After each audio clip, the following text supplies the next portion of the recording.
Le secteur n'est pas réglementé. Et nous cessons de le dire, il faut réglementer la profession. Des 15 pays membres de la SADC, il n'y a que le Congo et un autre pays africain où il n'y a pas un organe de régulation de la profession. Ce n'est pas normal. C'est pas normal. Mais aujourd'hui, il y a des infirmiers qui créent eux-mêmes des centres de santé. Est-ce que cela est autorisé? Non, ce n'est pas autorisé. C'est pas autorisé. Est-ce que c'est à l'ANIC ou bien au gouvernement de pouvoir arrêter ce centre? Non, non, c'est l'erreur du gouvernement. Ce n'est pas à l'ANIC de le faire? Non, non, l'ANIC n'a aucun pouvoir. L'ANIC Nasbel, qui a des membres, et il dit à ses membres, ne pas faire ça, voilà ce qu'il faudra faire. Bon, il y en a qui ne vous écoutent pas, hein, on n'est pas obligé d'écouter les leçons de l'association, mais si vous avez un organe de régulation, l'organe de régulation peut vous retirer le droit d'exercer la profession. Est-ce qu'on peut parler de la formation, de la qualité de l'enseignement donné dans les universités aujourd'hui à Kinshasa? Vous êtes infirmier, vous aviez eu un parcours scolaire, vous aviez eu un parcours académique. Est-ce que vous pouvez établir une différence entre l'enseignement d'antan et celle d'aujourd'hui? Je ne vais pas entrer dans les conflits de génération, comme toujours. Hein. À notre époque, c'était bon, c'était bon. Il y a de très bonnes écoles, madame. Dans ce pays, il y a de très bonnes écoles qui forment de véritables cadres. La formation infirmière est toujours liée à une structure de soins. Ce n'est pas comme un enseignement général. On vous donne cours pendant je ne sais combien de temps et un jour, par hasard, vous tombez dans un hôpital. Non. C'est que soit le matin, vous êtes à l'hôpital, l'après-midi, vous êtes dans le cours. Vous avez des enseignants qui sont des professionnels qui travaillent dans une structure de soins. Lorsqu'ils se retrouvent devant une situation, ils peuvent vous ramener ça dans votre auditoire ou ils vous demandent d'aller à l'hôpital, aller vivre cette situation-là. Malheureusement, vous avez des écoles qui n'ont aucune structure de pratique. Hein?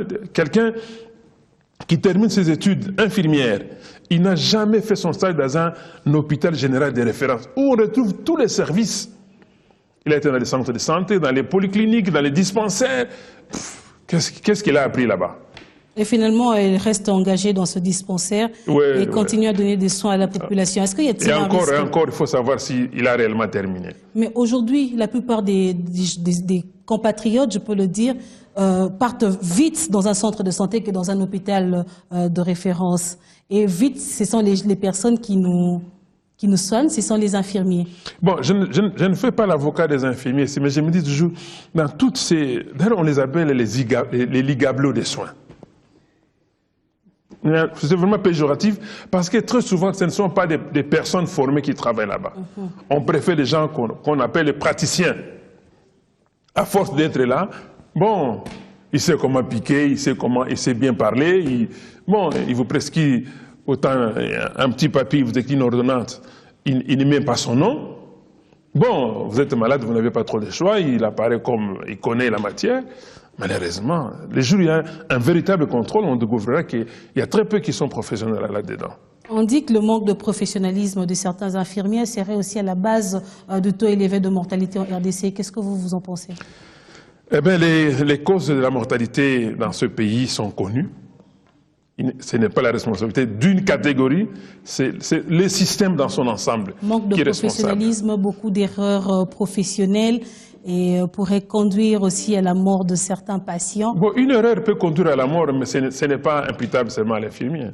Ouais, même vous, les malades, enfin, permettez-moi de le dire comme ça, même le malade, combien viennent à l'hôpital après s'être automédiqué à la maison, passer par une église pour prier, et il vient à la fin mourir à l'hôpital.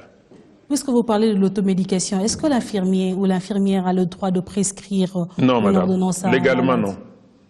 Et lorsque le médecin n'est pas là, c'est l'infirmier qui est à l'hôpital, qui reçoit une personne qui est très malade, qui a des fortes douleurs. Que fera l'infirmier à cet instant-là? Dans une structure, il y a ce qu'on appelle des protocoles de soins.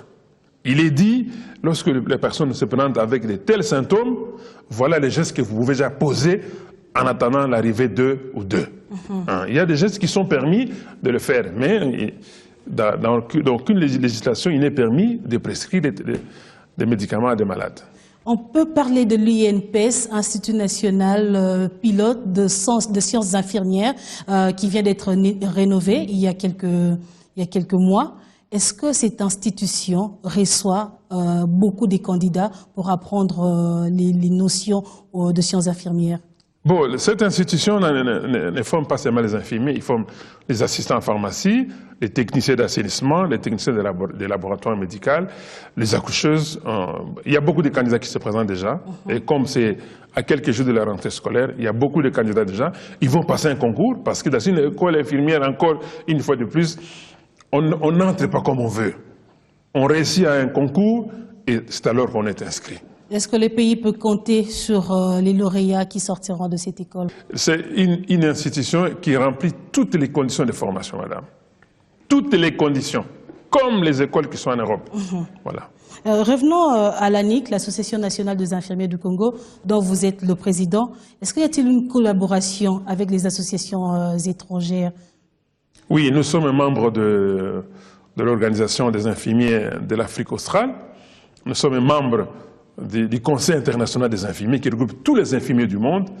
Et nous sommes aussi membres du secrétariat international des infirmiers qu'on appelle CDF. Ouais. Donc nous sommes dans plusieurs organisations parce qu'ils reconnaissent que la formation au Congo, indépendamment de quelques bavures qu'on retrouve, mais il y a quand même une formation reconnue sur le plan international. Et cette collaboration, comment est-ce que ça se passe? Vous envoyez également vos infirmiers pour aller bénéficier d'autres formations ailleurs? Oui, ou bien ce sont eux qui viennent pour outiller ceux qui sont En tout cas, ici? les échanges sont dans les deux sens. Ils viennent soit pour les formations sur place, soit il y a des séminaires internationaux auxquels nous sommes invités et nous participons. Et nous échangeons les différentes recherches faites au pays, faites ailleurs, tout ça, par des infirmiers congolaises. Monsieur Komba, nous avons essayé de balayer un peu la situation des infirmiers en République démocratique du Congo, mais est-ce qu'un infirmier a un âge pour arrêter de prester?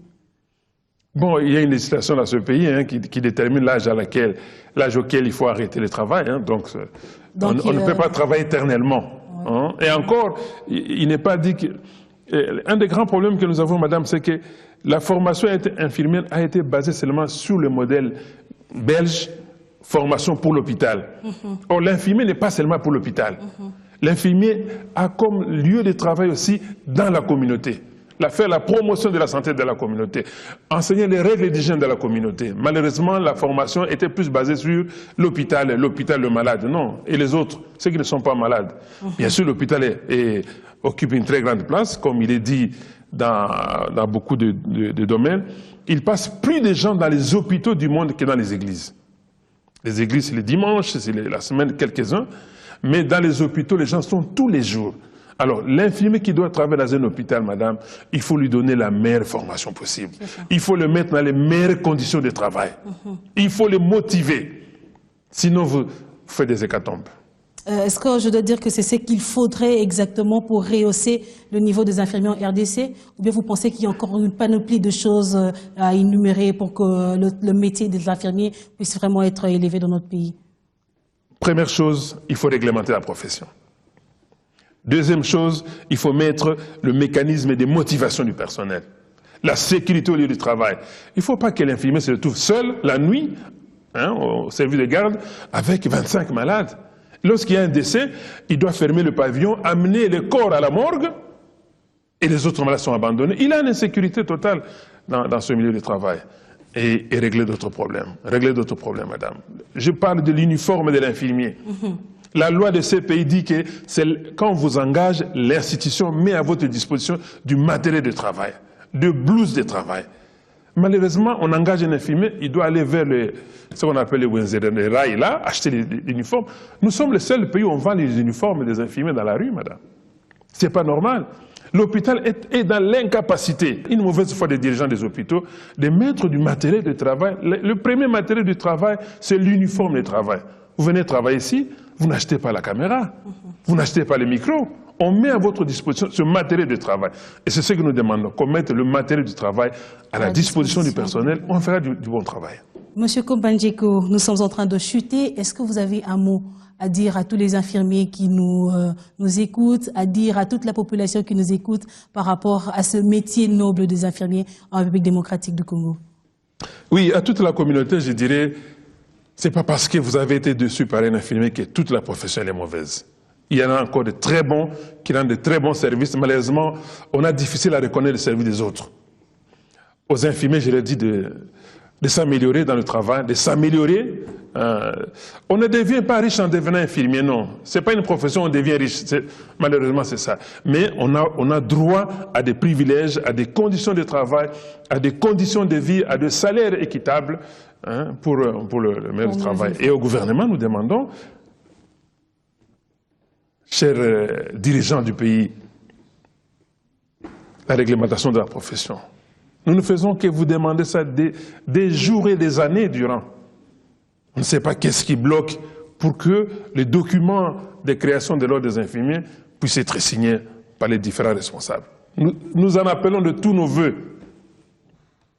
Voilà. Monsieur Kombanjeko, vous êtes président de l'Association nationale des infirmiers du Congo. Merci d'avoir répondu à nos questions. Merci bien, madame. Et dans 1001 questions santé, comment stériliser et désinfecter du matériel médical? On se retrouve tout juste après. Pour prévenir la propagation de maladies entre les patients, les équipements médicaux réutilisables doivent être nettoyés, désinfectés et stérilisés avant qu'ils puissent être utilisés à nouveau. Une fois correctement stérilisé, le matériel médical sera complètement libre des virus microscopiques et des bactéries. Chose que vous devez avoir: des gants en latex coton-tige, l'alcool à friction, le bain à ultrasons, la solution ultrason désinfectante, l'autoclave sac et l'auto-étanchéité autoclave. Mettez une paire de gants propres en latex jetable. Vous devez porter des gants de protection lors de la manipulation du matériel médical sale. Éliminez tous les contaminants visibles à l'aide d'un coton imbibé d'alcool à friction. Placez le matériel contaminé dans un bain à ultrasons rempli de solutions désinfectantes. Fermez le couvercle et mettez le bain à ultrasons. Ce bain utilise des puissantes ondes ultrasonores à l'équipement de lavage propre, sans même les plus petites quantités de sang, de salive ou d'autres contaminants. Retirez l'équipement de la machine à ultrasons après environ 15 minutes. Rincez l'équipement avec de l'eau propre. Si la solution ultrason désinfectante n'est pas rincée, les instruments médicaux, la solution peut décoller l'équipement au fil du temps. La décoloration n'est pas nocive, mais est inesthétique. Séchez le matériel en utilisant des serviettes en papier jetable. Placez l'appareil dans l'autoclave sac, qui est un récipient solide sous pression chauffé à la vapeur, comme pour les expériences de laboratoire et de stérilisation ou de cuisson. Placez l'équipement sac dans une machine autoclave, un dispositif pour stériliser le matériel et l'approvisionnement en le soumettant à la vapeur à haute pression à 121 degrés centigrades ou plus, typiquement pendant 15 à 20 minutes selon la taille de la charge et de contenu. Tournez sur la machine de l'autoclave. Déposez des outils médicaux une fois que la machine a traversé l'ensemble de ces opérations et la période de refroidissement. Ne retirez pas les outils de sac auto-étanchéité immédiatement avant l'utilisation. Au cours de l'opération de nettoyage à autoclave, les sacs deviennent scellés sous vide. Si vous ouvrez les sacs, vous risquez d'exposer les outils à des contaminants aéroportés.